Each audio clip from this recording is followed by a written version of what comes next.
Magandang oras mga katiyats. Ang ating episode ngayon ay tungkol pa rin sa Marcos Gold. Gaano ba ito katotoo? Ngayon meron taong magpapatunay na totoo ito. Ito ay mga prominenteng tao sa Pilipinas. Dalawa ang nagpapatunay dito sa bidyong ito kaya atin muna panoorin. Dahil sa kayamanang pangako nito na kayang baguhin ang isang buhay ng isang tao.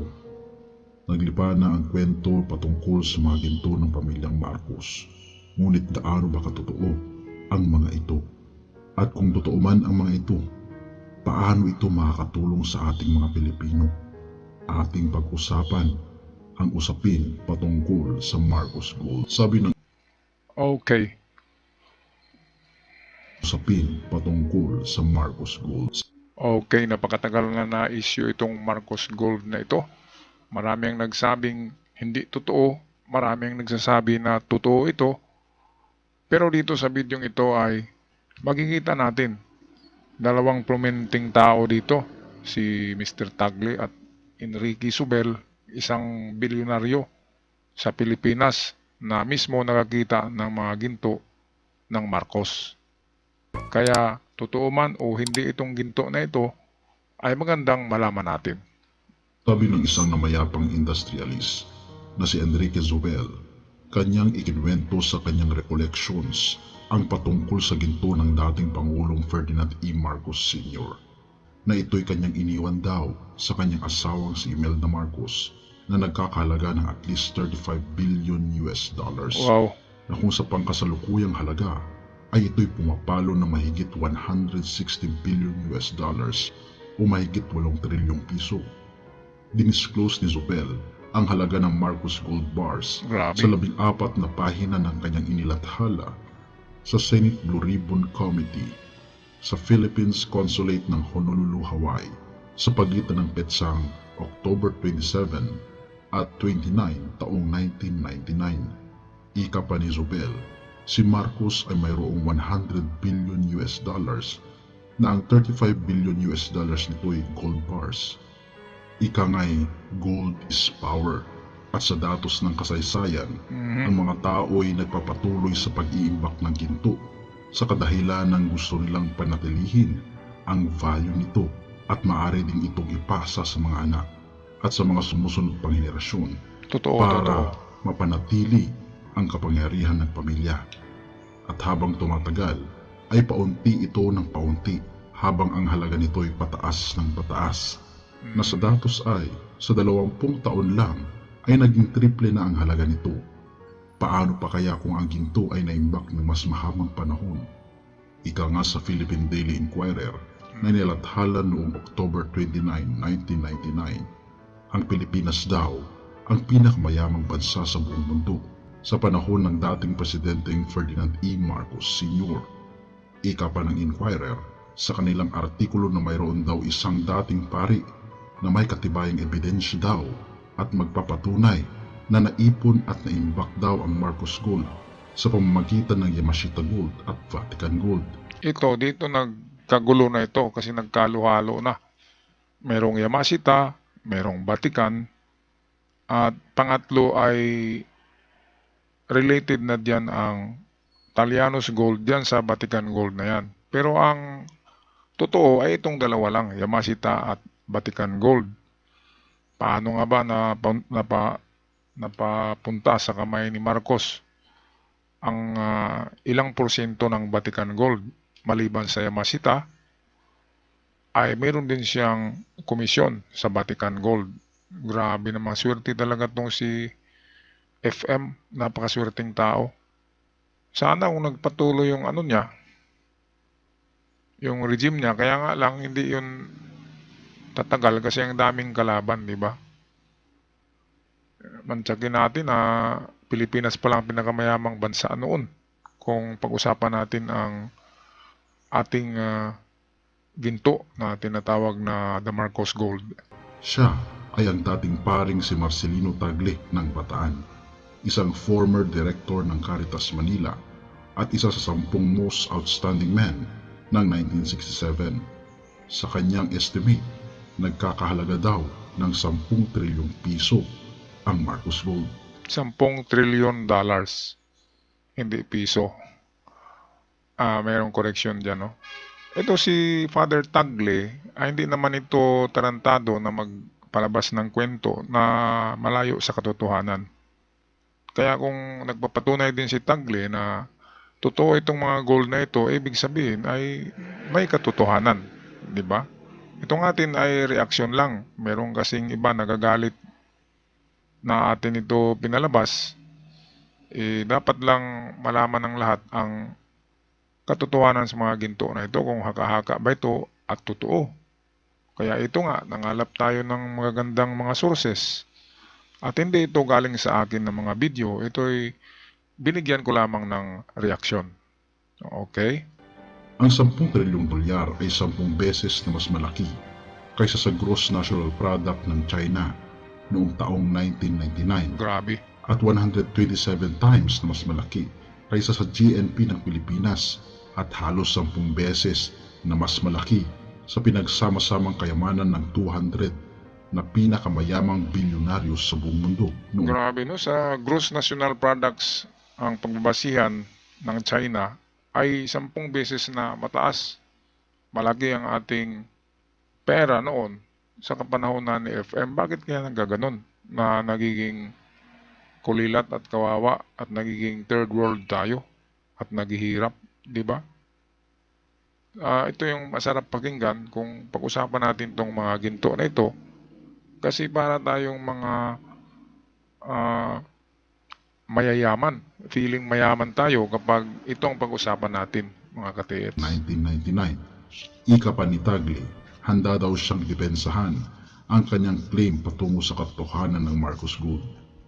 Sabi ng dating pare, ay nanungkulan daw siyang advisor ng dating President Ferdinand E. Marcos Sr. at administrador ng Estado. Ngunit dahil si Marcos pa rin ang may hawak ng ginto, siya rin ang may control sa mga gold certificates nito. Ika pa ni Tagle, it is almost impossible to recover them without piecing the various pieces like a mosaic. Bakit nagaganon na mahirap i-recover? Parang puzzle na daw eh.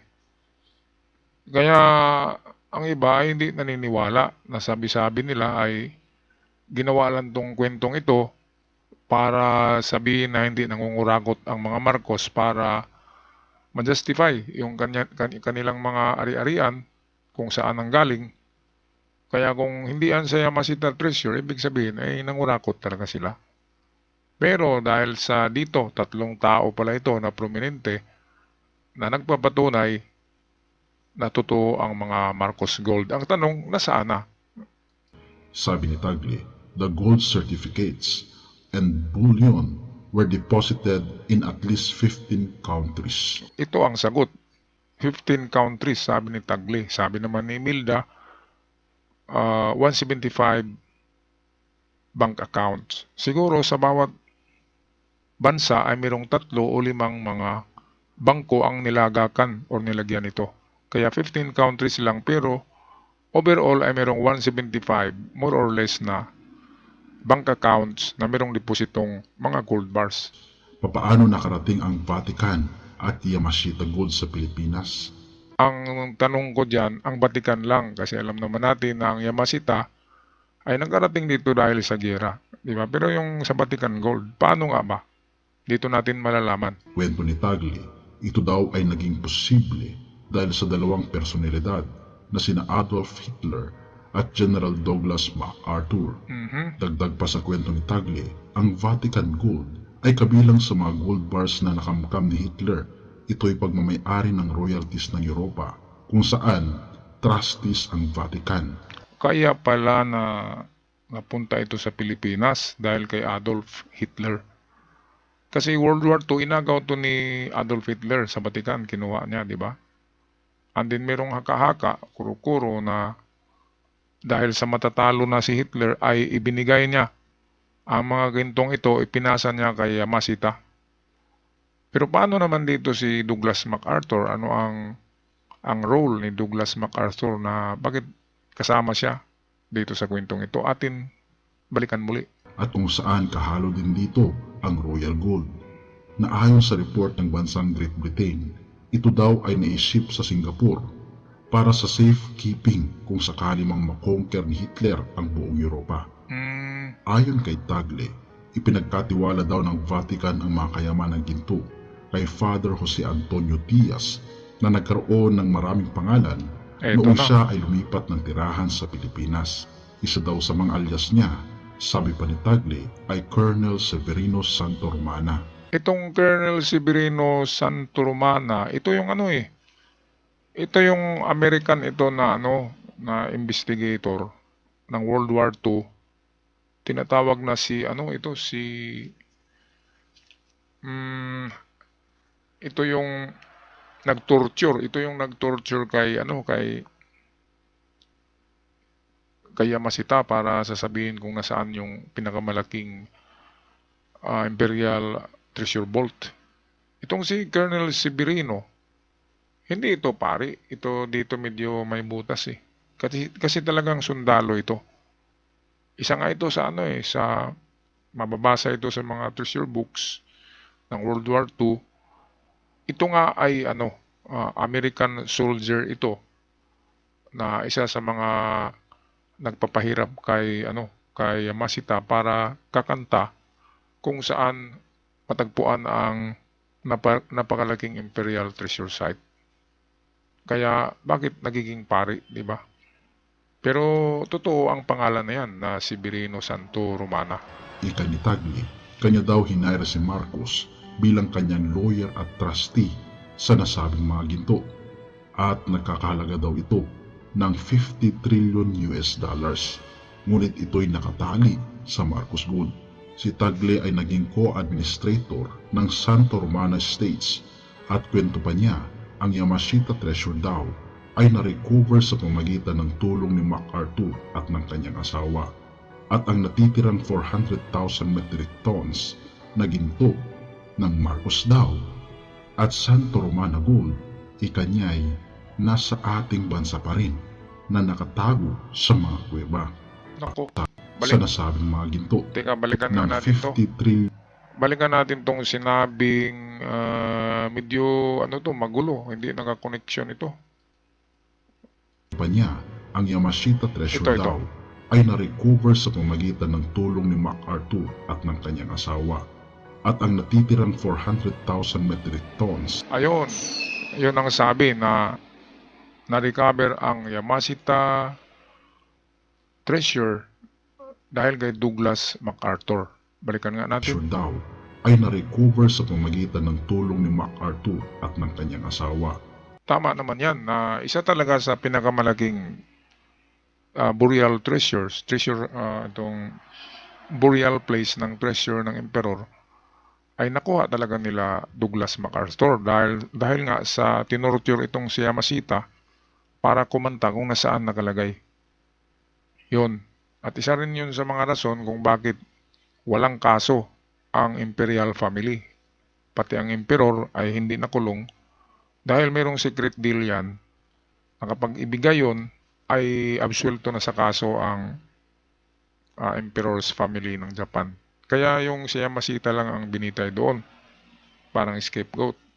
At yung emperor, libre na kasi nandiyan na nga sa kamay ng US ang napakaraming deposito. Kaya dito, mapagdugtong-dugtong na natin ang puzzle kung paano nawala ang Yamashita Treasures. Pero ganun pa man ay marami pa rin ang naiiwan na mga maliliit na deposito. Itong malalaki lang ang nakuha ni Douglas MacArthur ng Amerika. At ang natitirang 400,000 metric tons na ginto ng Marcos daw at Santoromana Gold, ikanya'y nasa ating bansa pa rin. Yan. At ang 400 tons niyan, yung naiwan sa Central Bank of the Philippines noong 1986 nang magkaroon ng revolusyon, ay nandun daw yan sa basement ang 400 tons.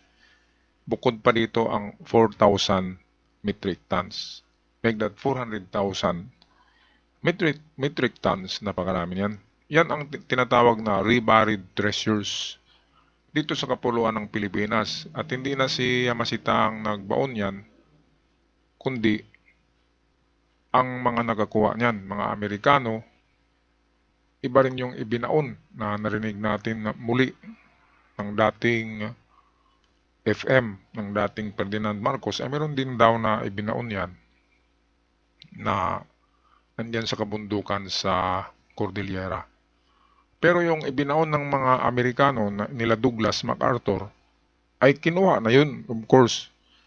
Nirecover na nila yun ng pasikreto ng Amerika at wala na yun dito sa Pilipinas. Sigurado ako. Ang naiwan na lang dito ay yung reburied ni FM at iba pang mga maliliit na treasure site ng Emperor na hindi na-recover nila Douglas MacArthur. Yan lang ang aking palagay. Pero kung meron kayong masasabi na mas maganda, ay i-comment nyo sa ating section down below para malaman din ng ating mga katiyats kung totoo o nandyan pa ba o ibinaon ba muli talaga yan para patuloy pa rin tayo sa ating pag-treasure hunt. Na nakatago sa mga kuweba. Ang iba naman ay nasa Bangko Sentral habang ang gold certificate ay nakadeposito sa iba't ibang bansa, kabilang na dito ang Switzerland. At kung sino mga nag-reburied niyan, nasagot na rito sa video ito. At hanggang sa muli mga katiyats, ako'y magpaalam na God bless the Philippines at ingat kayong lahat.